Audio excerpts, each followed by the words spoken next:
میں بارہا یہ کہتا ہوں، ہم محرم کے آتے ہی 10 مجالس سجاتے ہیں، ذکر امام حسین کے نام پر، ذکر شہدائے کربلا کے نام پر۔ یہ کوئی نئی بات نہیں ہے، برسوں سے یہ ریت چل رہی ہے، اور ہمارے مشائخ، ہمارے علماء، اسلاف سبوں نے سنایا اور ہم تک منتقل کیا۔ ہم بھی سنا رہے ہیں، اپنے بچوں کو منتقل کر رہے ہیں۔ کل یہ ہمارے بچے اس ممبر پر بیٹھیں گے اور یہی تذکرے سنائیں گے۔ لیکن ایک بات میں آپ سے کہتا ہوں، لوگ ہم سے یہ کہتے ہیں کہ ہر سال یہ واقعات، ہر سال یہ کربلا کے تذکرے کیوں سنائے جاتے ہیں؟ ہو گیا تھا کربلا ایک بار، بار بار اس کو کیوں سنایا جاتا ہے؟ میرے عزیزوں، چلو اگر میں بار بار سناتا ہوں تو سننے والے بار بار کیوں سنتے ہیں؟ سننے والے کیوں سنتے ہیں؟ بولنے والا اگر بار بار سناتا ہے تو سننے والے چھوڑتے بھی تو نہیں ہیں۔ بات پتہ یہ چلتی ہے کہ نہ بولنے میں یہ پرانا لگتا ہے، نہ سننے میں پرانا لگتا ہے۔ حسین اعظم کے ذکر میں جدت ہے، لذت ہے اور ایک نیا پن ہے، اور انہی مجالس کے صدقے ہم بہت سارے تذکرے بھی کر لے جاتے ہیں۔ عزیزان گرامی، یہ تمام ہماری محافل کا سب سے پہلے میں شکر بجا لاتا ہوں رب ذوالجلال کی بارگاہ میں، اس کائنات کے خالق نے، ہم سب کے پالنہار حقیقی نے ہمیں اس دنیا میں وجود بخشا، اور پھر حکم یہ دیا کہ تم زمین پہ چلنے والی چیزوں کو غور سے دیکھو۔ قل انظروا ماذا فی السماوات والارض، تم آسمانوں میں غور سے دیکھو کیا کیا چیزیں ہیں۔ یہ کیوں دیکھنے کا حکم بار بار رب تعالیٰ ہمیں فرماتا ہے؟ اس لیے کہ تم مجھ تک پہنچ سکو، رب تعالیٰ کی معرفت تمہیں حاصل ہو جائے۔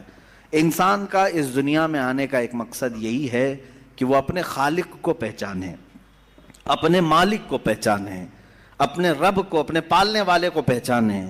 اور دنیا یہاں ہر ایک کو پہچانتی رہ گئی، اور رب ذوالجلال جس کو پہچاننے کے لیے بھیجا گیا تھا اس کی طرف تک وہ دو بھی نہیں کیا، محنت بھی نہیں کیا اور پوچھا بھی نہیں۔ میرے عزیزو، لاکھوں راستے ہیں اس مولا کو پہچاننے کے، اس کے باوجود آج لاکھوں انسان گمراہ ہیں، مشرک ہیں، کافر ہیں، کچھ تو خدائے ذوالجلال کا انکار کرنے والے اور کچھ غفلت میں موجود ہیں۔ لیکن وہ خوش نصیب انسان ہے جسے اللہ کی معرفت حاصل ہو گئی، رب تعالیٰ نے اپنی طرف اسے راستہ دے دیا، اور وہ اپنے مالک کو پہچانا اور اپنے سر کو محفوظ رکھا صرف اسی بارگاہ میں جھکانے کے لیے۔ وہ دنیا کا عظیم انسان ہے، وہ دنیا کا خوش نصیب انسان ہے۔ باقی سب جو بھولے بھٹکے ہیں، راستہ بھٹکے ہوئے ہیں، ان کے لیے ہمیں کہا گیا کہ تم انہیں سیدھے راستے کی طرف بلاؤ۔ آج سے ہماری یہ مجالس اسی ضمن میں بھی ہوں گی کہ ہم ان بھولے بھٹکوں کو دعوت دینے کے لیے بیٹھے ہیں جو اپنے رب کو پہچاننے سے اور رب کے تعالیٰ کے احکام سے بغاوت کر کے پھر رہے ہیں۔ عزیزان گرامی، اب آپ سب کی بارگاہ میں جو چیزیں میں عرض کرنے جا رہا ہوں وہ بہت توجہ سے سنیں، توجہ سے سنیں کہ یقیناً اللہ عز و جل رب ذوالجلال، اس کی بہت ساری صفات ہیں، 99 صفات آپ نے سنا بھی ہوگا۔ اسماء حسنہ میں اللہ رحمان ہے، رحیم ہے، کریم ہے، حلیم ہے، عظیم ہے، غفار ہے، جبار ہے، ستار ہے، قہار ہے، یہ سب اس کی صفات ہیں، اور ہر صفت کو پہچاننے کے لیے زندگیاں لگ جاتی ہیں۔ اللہ تبارک و تعالیٰ کی بارگاہ میں پہنچنے کے لیے انسان زندگیاں لگا دیتا ہے، اور بعض لوگ یہ سمجھتے ہیں کہ ہم گھر بیٹھے ہی اللہ تعالیٰ کی معرفت حاصل کر لیں۔ ایسا نہیں ہے میرے عزیزو۔ آج سب سے پہلے چیز میں یہ عرض کرتا ہوں، آخر خدا ہے یا نہیں؟ کسی نے دیکھا نہیں، سوال تو ہے ہی ہے۔ ہم تو چلے روایات کے اعتبار سے، ہمارے گھروں سے ہمیں جو علم دیا گیا ہے ہمارے ماں باپ کی طرف سے، اور ماحول نے ہمیں جو علم دیا ہے وہ یہی ہے کہ ہم بولنے کے قابل ہوئے اسی وقت ہمیں کہلا دیا گیا تھا لا الہ الا اللہ، اللہ کے سوا کوئی معبود نہیں۔ ہمیں اللہ کے وجود کا بہت بچپن میں ہی علم دے دیا گیا، لیکن ہم بڑھتے بڑھتے اب زمانے کو دیکھنے لگے تو پتہ چلا کہ یہاں بہت سارے دہریے بھی ہیں، ایتھیسٹ ہیں، جو خدا کا ہی انکار کرتے ہیں کہ خدا ہے ہی نہیں، کوئی دین ہے ہی نہیں۔ آج میں ان کے سلسلے میں عرض کروں گا کہ آخر ایسا کیسے ہو سکتا ہے کہ کوئی خدا ہی نہیں؟ یہ اور بات ہے کہ ایک ہے، دو ہے، کون ہے، اس پر الگ بحث، لیکن جن لوگوں نے کہا ہے ہی نہیں تو مجھے تعجب ہوتا ہے کہ آخر عقل تمہاری ہے یا نہیں؟ عقل سے اگر سوچو گے تو پھر تمہیں مجبوراً کسی نتیجے پر جانا ہوگا۔ امام اعظم ابو حنیفہ رضی اللہ تعالیٰ عنہ دہریوں کے لیے کھلی تلوار تھے۔ دہریہ کس کو کہتے ہیں؟ جو خدا کا ہی انکار کرتا ہے، یعنی کوئی نہیں ہے، نہ بھگوان ہے، نہ خدا ہے، کوئی چیز ہے ہی نہیں، ہم خود سے چل رہے ہیں۔ امام اعظم رضی اللہ تعالیٰ عنہ کی بارگاہ میں ایک جماعت آئی ملحدین کی، اور وہ تلواریں لے کر کے ہی آتے تھے کہ موقع پا کر کے انہیں قتل کر دیں۔ ایک دن امام اعظم ابو حنیفہ رضی اللہ تعالیٰ ان کی جماعت کو آتے ہوئے دیکھا، اور اچانک آپ اپنی مجلس سے کھڑے ہوئے اور کہنے لگے میں کچھ گہری سوچ میں ہوں۔ وہ قریب آئے اور پوچھا کیا سوچ رہے ہیں آپ؟ کہا کہ میں نے سنا ہے کہ ایک سمندر میں کشتی چل رہی ہے اور اس پر سامان خود سے لد جاتا ہے، اور بڑی برابر منزلوں پر وہ رکتی ہے اور اپنا سامان خود ہی اتارتی ہے، نہ اسے کوئی چلاتا ہے، نہ لوڈنگ ان لوڈنگ کرنے والے کوئی مزدور ہیں، وہ خود بخود سامان لیتی ہے، خود بخود سامان اتارتی ہے۔ یہ روبوٹک دنیا بھی نہیں تھی اس وقت کہ وہ یقین کر لیتے، سائنسی دنیا بھی نہیں تھی اس وقت۔ تو ان دہریوں نے کہا کیا مذاق کر رہے ہیں آپ کہ سمندر میں کشتی بغیر ملاح کے، بغیر کیپٹن کے چل رہی ہے اور خود سامان لوڈ کر رہی، اتار رہی ہے، ہمارے ساتھ مذاق کر رہے ہیں آپ؟ ہم عقل والے لوگ ہیں، آپ کی اس بات پر کوئی بیوقوفی یقین کر سکے گا؟ امام اعظم ابو حنیفہ رضی اللہ تعالیٰ عنہ فرماتے ہیں اتنی جب تجھے عقل ہے کہ ایک کشتی سمندر پر بغیر کسی چلانے والے کے نہیں چلتی، تو یہ پورے کائنات کا نظام بغیر چلانے والے کے کیسے چل سکتا ہے؟ برابر وقت پر سورج کا طلوع ہونا، برابر وقت پر سورج کا غروب ہو جانا، چاند کا اپنی منزلوں پر چلنا، اور یہ سمندروں کا برابر اپنے مدار میں رہنا، اور یہ زمین کا طرح طرح کے پودے اگنا، اس میں پھول کا آنا، پھلوں کا آنا، یہ کیا اللہ کے ہونے کی نشانیاں نہیں ہیں؟ کوئی تو ہے جو یہ سارا نظام چلا رہا ہے۔ ہاں تم یہ کہہ سکتے ہو کہ مشینیں ہم چلا رہے ہیں، پنکھے ہم چلا رہے ہیں، لائٹ ہم چلا رہے ہیں، چلاؤ دنیا کی ساری مشینیں چلاؤ، لیکن میں اگر ایک فیلڈ میں آؤں ان دہریوں سے پوچھتا ہوں۔ امام شافعی رحمۃ اللہ علیہ نے کیا جواب دیا؟ میں چاروں اماموں کی بات بتا دیتا ہوں۔ چاروں اماموں نے رب ذوالجلال کے وجود کے متعلق کیا کیا کہا ہے۔ امام مالک نے تو یوں فرمایا، آپ سے پوچھا گیا کہ خدا ہے، انہوں نے کہا ہاں۔ کیا دلیل کیا ہے؟ کہتے ہیں کہ زبانوں کا مختلف ہونا، انسانوں کی زبانوں کا الگ الگ ہونا اور الگ الگ نسلوں کا ہونا، یہ اللہ کے وجود کی دلیل ہے۔ امام شافعی سے پوچھا گیا آپ کوئی دلیل دیں گے کہ کوئی ہے؟ آپ نے کتنی پیاری بات فرمائی، ارشاد فرماتے ہیں شہتوت کا درخت دیکھا ہے؟ شہتوت کا درخت آپ نے دیکھا ہے؟ شہتوت جو ہے بہت باریک باریک سے پھل ہوتے ہیں، میٹھے ہوتے ہیں، اور اس کا پتا جو ہے وہ کئی قسم کے جانور کھاتے ہیں۔ شہتوت کے پتے کو شہد کی مکھی بھی چوستی ہے، شہتوت کے پتے کو گائے بکریاں بھی کھاتی ہیں، ہرن بھی کھاتی ہے، یہ سب کے سب شہتوت کے پتے کو کھاتے ہیں۔ شہتوت کا پتا ایک رنگ کا ہوتا ہے، ایک ہی ٹیسٹ کا ہوتا ہے۔ امام شافعی فرماتے ہیں شہد کی مکھی اسی شہتوت کے پتے پر بیٹھتی ہے، چوستی ہے، اور اپنے چھتے میں جا کر کے شہد اگل رہی ہے۔ بکریاں اور گائے اس شہتوت کے پتے کو کھاتی ہیں، مینگنیاں ڈال رہی ہیں یا دودھ دے رہی ہیں۔ اسی شہتوت کے پتے کو ہرن کھاتی ہے، ہرن نافع پیدا کرتی ہے جو مشک کی طرح ایک نافع ہوتا ہے، نہایت ہی اچھی خوشبو اس کے اندر آتی ہے۔ امام شافعی فرماتے ہیں ایک شہتوت کا پتا بکری میں جائے تو الگ اثر کرے، شہد کی مکھی میں جائے تو الگ اثر کرے، گائے میں جائے اور ہرن میں جائے تو الگ اثر کرے، آخر ایک شہتوت کے پتے سے نافع، دودھ اور شہد بناتا کون ہے؟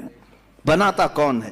اسی میں امام شافعی فرماتے ہیں ہم روٹی کا ایک ٹکڑا کھاتے ہیں، روٹی کا ایک ٹکڑا کھاتے ہیں، اندر جسم میں یہ روٹی جانے کے بعد آپ سب کو معلوم ہے اس میں سے کچھ حصہ گوشت بنتا ہے، کچھ حصہ خون بنتا ہے، کچھ حصہ پیپ بنتا ہے، کچھ حصہ منی بنتا ہے، باقی کا بچا ہوا فضلہ پخانہ بن کر نکل جاتا ہے۔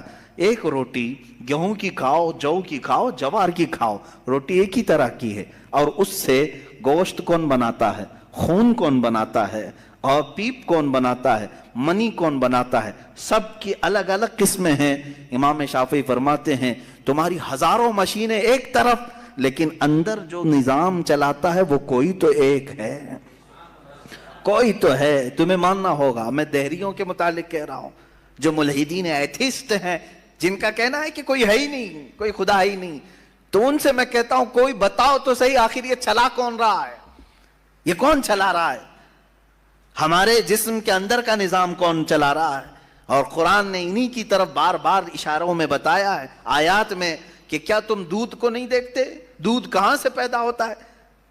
کہ اللہ تعالیٰ فرماتا ہے کہ ہم نے دودھ کو گائے کے خون اور اس کے گوبر کے بیچ میں سے پیدا کیا ہے.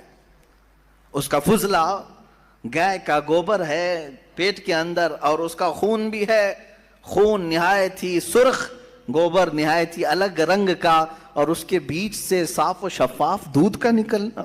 دودھ آتا ہے, نہ کبھی اس میں گوبر کی بو آئی, نہ کبھی خون کا رنگ آیا. قرآن کہتا ہے آخر یہ کون ہے جو اس طرح صاف ستھری غذا نکالتا ہے تمہارے لیے. کیا شہد کی مکھی کو نہیں دیکھتے؟ قرآن کہتا ہے جب وہ ڈنک مارتی ہے تو اس کے زہر کا کوئی علاج نہیں ملتا.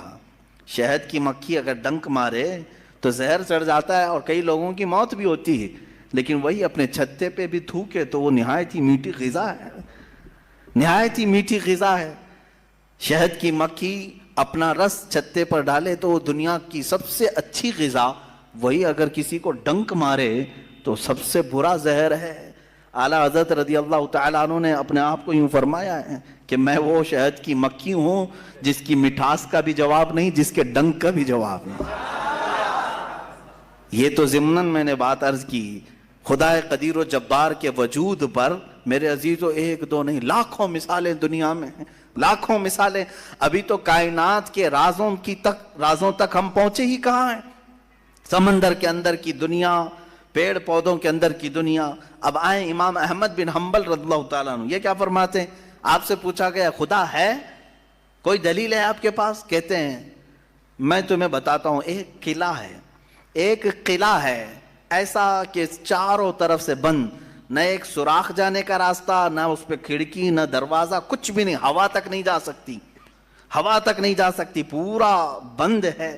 اور اندر اس کے نہایت ہی چمکدار موتیوں کی طرح ہے. پھر اچانک اس قلعے میں اچھلتا کودتا ہوا ایک جان والا پیدا ہوتا ہے, اور پھر وہ اس قلعے سے باہر آتا ہے. امام احمد بن حنبل کی ان باتوں کو سن کر لوگوں نے پوچھا ایسا کیسے ہوتا ہے؟ بند قلعہ, ہوا بھی نہیں جاتی, کوئی سوراخ بھی نہیں, اور اس کے اندر سے کوئی اچانک پیدا ہوتا ہے. امام احمد بن حنبل فرماتے ہیں یہ تو روز ہوتا ہے, مرغی کے انڈے میں نہیں دیکھتے. مرغی کا انڈا مجھے بتاؤ اس میں کتنی کھڑکیاں ہیں, انڈا تو اوپر سے پورا بند ہوتا ہے, ہوا تک نہیں جاتی, لیکن مرغی اس کو گرم کرے. اب تو مشینوں میں بھی, اب مشینوں سے بھی ہوتا ہے. مجھے یہ بتاؤ انڈے کی زردی اچانک ایک جاندار چوزے کی شکل کیسے اختیار کرتی ہے؟ کون ہے جو اسے چونچ دیتا ہے؟ کون ہے جو اسے پر دیتا ہے؟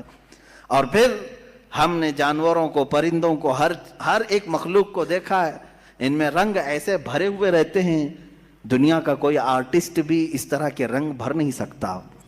کیا ہم مور کو نہیں دیکھتے؟ طرح طرح کے خوبصورت اس میں ڈیزائن کیے گئے ہیں, ایسا لگتا ہے کہ کوئی قلم لے کر کے ڈیزائن کیا ہے, کوئی برش سے ڈیزائن کیا ہوا ہے. نہیں میرے عزیزو, یہ قدرت کی شاہکاریاں ہیں, رب ذوالجلال کی شاہکاریاں. اور تم بے شمار خوبصورت مخلوقات کو دیکھو گے. پھر میں ان دہریوں سے پوچھتا ہوں آخر ان تمام کو پیدا کرنے والا کوئی تو ہوگا, کوئی تو ہوگا. تم لاؤ ڈھونڈ کر کے آخر کون ہے یہ سب پیدا کرتا ہے. یہ تو تخلیق, نظریے تخلیق, خدا کو پہچاننے کے 4 نظریے دنیا میں مشہور ہوئے ہیں. الہیات, اس کو علم الہیات کہتے ہیں جو میں بیان کر رہا ہوں. تھیولوجی, سائنس کے نظریے سے بھی, یعنی اللہ کو پہچاننے کے لیے, خدا کو ڈھونڈنے کے لیے نظریے بنائے گئے. فلسفیوں نے الگ, سائنٹسٹ نے الگ, علماء ربانیین نے الگ, حکماء نے الگ, سب کے اپنے اپنے نظریے ہیں.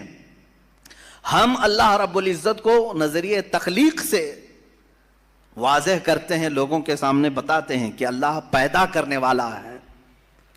کیونکہ قرآن پاک میں جگہ جگہ اس نے اللہ تعالیٰ نے اپنی ربوبیت کا، اپنی تخلیق کا اظہار جو فرمایا ہے وہ یہی فرمایا کہ تم اتنے کمزور ہو کہ ایک مکھی کو نہیں بنا سکتے، ایک مکھی پیدا نہیں کر سکتے، کتنے کمزور ہو. اور وہ رب ذوالجلال ہزاروں کروڑوں مخلوقات روزانہ بناتا ہے، روزانہ انہیں موت بھی دیتا ہے. حیات و ممات اسی کے دست قدرت میں ہے. عزیزان گرامی وقار، اللہ تعالیٰ کی بے شمار صفات میں سے مجھے کئی صفات پر عرض کرنا تھا. میں سب سے پہلے اس کے وجود پر آپ کے سامنے یہ دلائل رکھا. عام مسلمان بھی کسی دہریے سے کہہ سکتا ہے کہ اللہ کے نہ ہونے پر جو تو اس قدر ناچ رہا ہے، آج ایتھیزم کا بہت زیادہ چل رہا ہے. وہ کہتے ہیں کوئی دین دھرم ہوتا نہیں، کچھ نہیں ہوتا ہے، کوئی خدا نہیں ہوتا، دنیا میں ایسے ہی چل رہے ہیں. مذاق کر رہے ہو، مذاق کر رہے ہو میاں. ابھی تک تو وہ آٹومیٹک گاڑی بھی نہیں آئی بغیر ڈرائیور والے، ابھی تم بول رہے ہو، ابھی تم بول رہے ہو. بہرحال دنیا میں کوئی چیز کو بنانے والا ہوتا. آٹومیٹک گاڑی آ بھی گئی تو میری اس دلیل کو یہ مت سمجھ لینا کہ گاڑیاں بغیر ڈرائیور کے نہیں چل سکتی. مفتی صاحب نے کہا آپ تھوڑے دنوں کے بعد آنے والی ہے، اس کا مطلب کیا بغیر ڈرائیور کے بھی سب چلتی ہیں؟ میری یہ دلیل اس لیے نہیں ہے. بغیر ڈرائیور والی گاڑی اگر چل بھی گئی تب بھی میں سوال کروں گا کہ اس کو آخر گاڑی کو بنایا کون ہے؟ یہ بنایا کون ہے؟ کوئی تو انسان بنایا ہوگا. تو اسی طرح سے ہر چیز کو دنیا کی آپ کو یہ علم لے کر کے جاتا ہے تھیولوجی کا کہ کوئی نہ کوئی اس کا پیدا کرنے والا ہے، بنانے والا ہے. فلسفی ان کے ہاں ایک قانون ہے، دور اور مسلسل، یعنی تسلسل، کنٹینیو کوئی چیز ہو نہیں سکتی. مثال کے طور پر مجھے پیدا کرنے والا کوئی ہے اور اس کو پیدا کرنے والا کوئی ہے، اس کو پیدا کرنے والا، یہ جو سوچ ہے تسلسل اس کو کہتے ہیں. کہیں جا کر کے سٹاپ ہونا پڑے گا، کہیں جا کے سٹاپ ہونا پڑے گا تمہیں. میں پیدا ہوا میرے باپ سے، میرے باپ پیدا ہوئے دادا سے، دادا پر دادا سے، یہ سلسلہ چل کر کے کہیں تو سٹاپ ہوگا، کہیں جا کے ختم ہونا ہے. تو فلسفی اس بات کو مانتے ہیں کہ دور اور تسلسل محال ہے، یعنی کنٹینیو ایسی جاتا رہے یہ محال ہے. ان کے ہاں ایسا ہے. میرے عزیزو، اب اگر میں ان سے سوال کروں کہ جیسے بہت سارے لوگ بھگوانوں کو بھی مان لیے، جبکہ بھگوان کی بیوی بھی ہے، بھگوان کے بچے بھی ہے اور بھگوان کا باپ بھی ہے، تو پھر اب سوال آئے گا کہ بھگوان کا دادا کون، بھگوان کا پردادا کون؟ پھر وہ نسب چلے گا. کہیں تو جا کے رکنا ہے، کہیں تو جا کے رکے گا. بچے ہیں تو اب تک ان کی نسل کیوں نہیں؟ بھگوان کے بھی بیٹے بیٹیاں تھیں نا، بہت سارے بھگوانوں کا تذکرہ ہندوستان میں ہے، ان کے بیٹے بیٹیاں بتائی گئی ہیں. کتنے بیٹے تھے؟ رام کے بھی، کرشن کے بھی، سب کے بھی بتائے گئے ہیں بیٹے بیٹے. تو اب اولاد کہاں ہیں؟ باپ دادا کہاں تھے؟ میرے عزیزوں، میری اس بات کو یقیناً کوٹ کیا جائے گا. مجھے معلوم ہے چند دنوں پہلے یہ کہہ رہا تھا اورنگزیب کی اولاد برتن مانج رہی ہے، ٹیپو سلطان کی اولاد پنچر لگا رہی ہے. تجھے تو یہ ٹیپو سلطان اورنگزیب کی اولاد نظر آئی، ان کی کہاں ہے جن کا میں ذکر کر رہا ہوں؟ ان کی کہاں ہے؟ اور بہرحال اورنگزیب اور ٹیپو سلطان ان تمام کو چھوڑو، ان کی اولاد کو تو نے برتن مانجتے یا پنچر لگاتے تو دیکھا اللہ نے تو تجھے بانج بنا کر رکھا ہے. تیرے سے کوئی چیز نہیں آ سکتی سوائے گوبر اور غلاظت کے، کوئی چیز نہیں آ سکتی. میرے عزیزوں، میں یہاں عرض یہ کر رہا ہوں دور اور تسلسل، کہ اگر اس طرح کسی کا باپ ہے تو پھر دادا بھی ہوگا، دادا ہے تو پردادا بھی ہوگا، یہ چلتا رہے گا سلسلہ. یہ اسلام یہ ہے جس نے کہا قل هو اللہ احد اللہ الصمد لم یلد ولم یولد. کہو وہ اللہ ایک ہے، اللہ بے نیاز ہے. لم یلد، نہ وہ کسی سے پیدا ہوا ہے، ولم یولد، نہ اس سے کوئی پیدا ہوگا. اس سے کوئی لم یلد، اس سے کوئی پیدا نہیں ہوا اور نہ وہ کسی سے پیدا ہوا. یہاں ختم ہو گئی بات. اب نہ میرے خدا کا کوئی باپ ہے، نہ بیٹا ہے، نہ بھائی ہے، نہ بہن ہے. کہیں یہ تصور آئے گا ہی نہیں. تم ہم سے یہ سوال نہیں کر سکتے کہ اللہ کے آبا و اجداد کہاں ہے، اولاد کہاں ہے. ہم نے خدا کو مانا ہی ایسے ہے کہ وہ جسم و جسمانیت سے بھی پاک ہے، رشتہ داری سے پاک ہے، کوئی نہ اس کا ہمتا ہے، ایک ہی سب کی سنتا ہے. یہ اللہ تبارک و تعالیٰ کے متعلق ہمارا یقین یہی ہے عزیزان گرامی وقار، دور اور تسلسل کا جو قانون ہے، میں نے یہی بتایا کہ بعض لوگ اس چیز کے ذریعے سے بھی چاہیں تو ہدایت حاصل کر سکتے ہیں کہ کہیں تو جا کے ہمیں فل سٹاپ ہونا پڑے گا، کوئی تو ہے جو اینڈ ہے، اس کو کوئی پیدا کرنے والا نہ ہو، جا کر کے تمہیں ختم ہونا پڑے گا ایک نہ ایک جگہ، کہ کوئی تو ہے جو لاسٹ ہے، اس کو کوئی نہ پیدا کیا ہو۔ اگر اس کو بھی کوئی پیدا کیا ہے تو پھر یہ بھی بات ہے کہ اس کو بھی کوئی پیدا کیا ہوگا، تو ہمیں ایک ایسی ذات ماننی پڑے گی جس کو کوئی نہ پیدا کیا ہو، تبھی جا کر کے ہم یہ کہتے ہیں وہ جو ذات تم جا کر اینڈ ہوگے اسی کا نام اللہ رب العزت ہے، جس کو کسی نے پیدا نہیں کیا۔ یہ اسلام کا بہترین عقیدہ ہے میرے عزیزو۔ توحید کسے کہتے ہیں؟ اب بات آتی ہے، وجود کی بات ہو گئی، اللہ ہے اتنا تو ماننا پڑے گا، اس کے لیے تو بہت ساری دلیلیں بچے بھی پکڑ کر کے بتا دیں گے۔ ایک خاتون، ہم نے بچپن میں پڑھا تھا، ایک بوڑھی عورت چرخہ سل رہی تھی، اس سے جا کر کسی نے پوچھا کہ اللہ ہے کہ نہیں ہے، تو اس نے کہا ہے۔ کیا دلیل ہے؟ کہا یہ میرا چرخہ جو سل رہا ہوں اسی یہی دلیل ہے اللہ کی۔ کہا کہ کیسے؟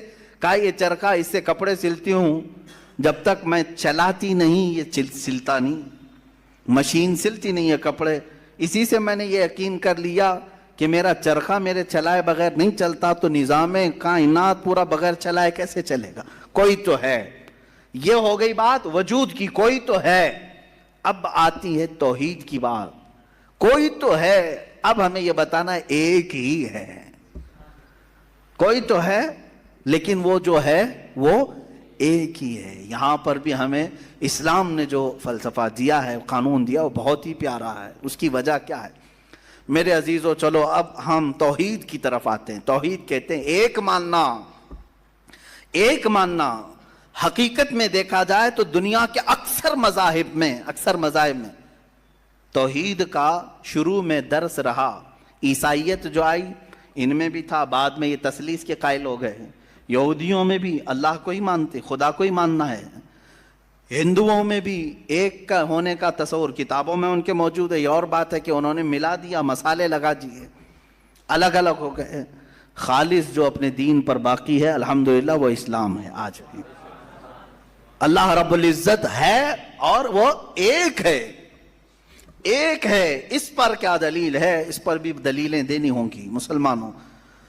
عقلی دلیلیں بھی ہیں، نقلی دلیلیں بھی ہیں۔ نقلی دلیلیں ہمارے لیے، نقلی کا مطلب ہوا کسی جگہ سے ثابت ہے، قرآن سے، حدیث سے یہ ثابت ہے تو یہ نقلی دلیل۔ عقلی جو عقل بھی جس کو تسلیم کرے، عقل جس کو ایکسیپٹ کرے، وہ کیا ہے؟ اس بوڑھی عورت کا ہی میں بتا دوں جس نے چرخہ سلا، اور چرخے کو چلانے میں اس نے کہا کہ اللہ ہے، کوئی تو ہے، کیونکہ میری مشین بغیر چلائے نہیں چلتی۔ تو اس سے صاحب نے، جس نے سوال کیا، پوچھا کہ اچھا ہے تو کیا وہ ایک ہے کہ دو ہے؟ کہا نہیں ایک ہی ہے۔ کہا وہ کیسے؟ کہا دو ہوں تو دیکھو تم سامنے بیٹھو، ادھر سے چلاؤ، میں ادھر سے چلاتی ہوں، پھر کپڑے کی کیا درگت بنتی ہے؟ تم اپنی طرف کپڑا کھینچ رہے ہوں گے، میں اپنی طرف کپڑا کھینچ رہی ہوں گی۔ اس سے میں نے یہ یقین کر لیا میرے کپڑے کو سلنے کے لیے میرے چرخے پر ایک ہی کا ہونا ضروری ہے۔ دو بیٹھیں گے تو کپڑا پھر پائجامے کی بجائے کرتا ہو سکتا ہے، کرتے کی بجائے بھی ہو سکتی ہے، کچھ بھی ہو سکتا ہے، کچھ بھی سل جاتا ہے۔ تو دو لوگ ایک مشین کو سلنے جائیں تو نظام درہم برہم ہو سکتا ہے، تو ایک پورے کائنات کا نظام اگر دو لوگ چلانے لگیں تو ایک دن ایک کہے گا نہیں میں آج بارش برساؤں گا، دوسرا کہے گا نہیں میں آج دھوپ ڈالوں گا، تیسرا کہے گا کہ نہیں میں آج چھاؤں ٹھنڈی پیدا کروں گا، تو یہ تو انہی کے درمیان جھگڑا ہوتا رہے گا۔ اسی لیے قرآن نے بھی کہا لَوْ كَانَ فِيهِمَا آلِهَةٌ إِلَّا اللَّهُ لَفَسَدَتَا، اگر ان کائنات میں، زمین و آسمانوں میں خدا کے علاوہ دو ہوتے تو ضرور اس میں فساد ہوتا، ضرور اس میں نظام درہم برہم ہوتا۔ میرے عزیزوں یہاں دیکھ رہے ہیں ہم بہت سارے نظاموں کو، کمیٹی کا مسئلہ ہے، مسجد کا مسئلہ ہے، بہت سارے چیزیں دیکھیں، صدر صاحب کچھ اور کرنا چاہتے ہیں، نائب صدر صاحب کچھ اور کرنا چاہتے ہیں، سیکریٹری کچھ اور کرنا چاہتے ہیں، حکومت میں جائیں پرائم منسٹر کو اور چاہتا ہے، ہوم منسٹر کچھ اور کہتا ہے، اس کی تو بڑی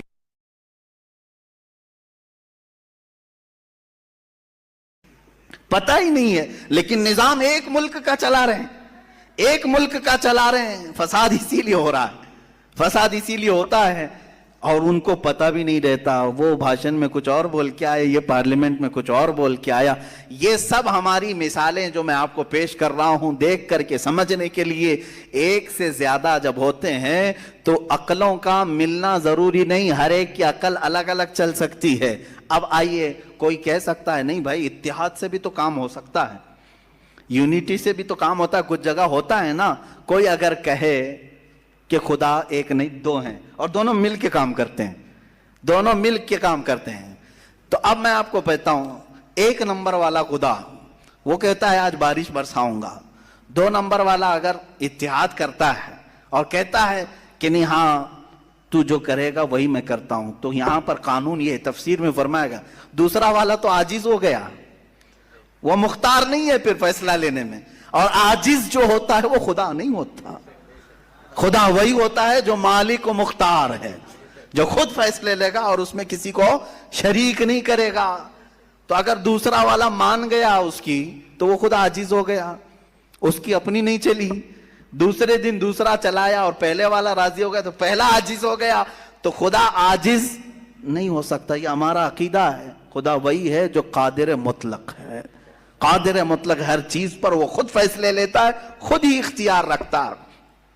الحمدللہ اسلام کو اتنا پاک و صاف رکھا گیا ہے۔ خدا کا جو عقیدہ ہے ہمارے ہاں، عقیدہ توحید ہے، وہ انسان کے ذہن کو بھی پاک و صاف کرتا ہے، انسان کا ذہن بھی پاک و صاف رہتا ہے۔ اگر عقیدہ توحید تمہارا ہٹ گیا، میرے عزیزو توجہ چاہتا ہوں، توحید عقیدہ سمجھ گئے، اللہ کو ایک ماننے کا عقیدہ اگر ہٹ گیا تو پھر انسان اتنا ذلیل ہوتا ہے کہ پھر وہ ہر چیز کو خدا ماننے لگ جاتا ہے، چاہے وہ چوہا ہو کہ بلی ہو کہ سانپ ہو کہ مچھر ہو، کسی کے بھی سامنے جھکنے لگ جاتا ہے۔ توحید کا عقیدہ اگر ذہن سے ہٹ گیا، اللہ کو ایک اور بڑا ماننے کا عقیدہ ہٹ گیا، تو ہم نے ان لوگوں کو بھی دیکھا ہے جو عورتوں کی شرمگاہوں کو بھی عبادت کرتے ہیں، بہت ساری غلاظتوں کو بھی پوجتے ہیں۔ میرے عزیزو، یہ کب آتی یہ چیز؟ جب عقیدہ توحید انسان سے ہٹ جاتا ہے تو وہ بہت ہی نیچے گر جاتا ہے۔ اللہ تعالیٰ نے ذہنوں کو پاک رکھنے کے لیے یہ ہمیں کتنا بہترین عقیدہ دیا ہے، اور وہ ایک ہے، اور الحمدللہ مسلمان اسے آج بھی ایک ہی مانتے ہیں۔ کئی چیزیں ہیں، میں یہ علم الہیات پر آج بات کرنا چاہتا تھا، پہلے وجود باری تعالیٰ اور دوسرے اللہ کے ایک ہونے پر۔ ایک ہونے پر سب سے بڑی دلیل یہ ہے، ایک سے زیادہ ہوں گے تو نظام درہم برہم ہو سکتا ہے، اور اب تک نظام درہم برہم نہیں ہوا، اس کا مطلب ہے کہ ایک ہی چلا رہا ہے، ایک ہی چلا رہا ہے۔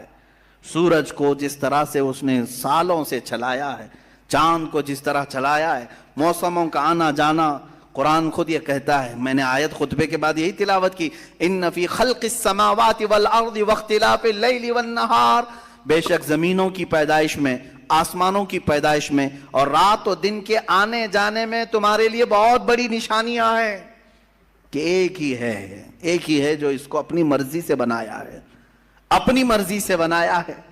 عزیزان گرامی وقار، ہندوؤں میں بھی ایک ہونے کا عقیدہ تھا کہ ایک خدا ہے۔ بہت ساری کتابیں ہیں جس کو میں نے پڑھا ہے، جس میں کہا گیا ہے سنسکرت میں کہ وہ ایک ہی ہے، ایک ہی ہے۔ لیکن ہوا یہ کہ بعد میں ان تعلیمات میں مکسنگ کیسے آئی؟ جیسے ہمارے ہاں فرشتوں کا تصور ہے، جبرائیل ہیں، میکائیل ہیں، اسرافیل ہیں، اسرائیل علیہم السلام، جو ملائکہ ہیں وہ اللہ تبارک و تعالیٰ نے انہیں مختلف کاموں پر لگایا ہے۔ میکائیل علیہ السلام بارش برساتے ہیں، روزی پہنچانے کے کام میں ہیں، اسرائیل علیہ السلام روح نکالتے ہیں۔ تو ان ملائکہ کو جس طرح سے ہمارے ہاں تصور دیا گیا، اللہ کے فرشتے، تو ان لوگوں نے ان دوسرے کاموں کو دیکھ کر ہر ایک چیز کا الگ الگ خدا بنا لیا۔ ہواؤں کا خدا الگ، بارش کا خدا الگ، آگ کا خدا الگ، پانی کا خدا الگ۔ یہاں پر دھوکہ کھا گئے، وہ خدا نہیں ہے، وہ خدا کے فرشتے، اللہ تبارک و تعالیٰ نے جن کو ان کائنات کے کاموں پر لگایا۔ ہمارا عقیدہ میں بتا رہا ہوں۔ عزیزان گرامی، یہاں پر میں یہ باتیں اس لیے عرض کر رہا ہوں کہ سب سے پہلے وجود باری تعالیٰ اللہ ہے، دوسری چیز وہ ایک ہے۔ اب تیسری چیز آتی ہے جس کے متعلق آج کے بہت سارے دہریے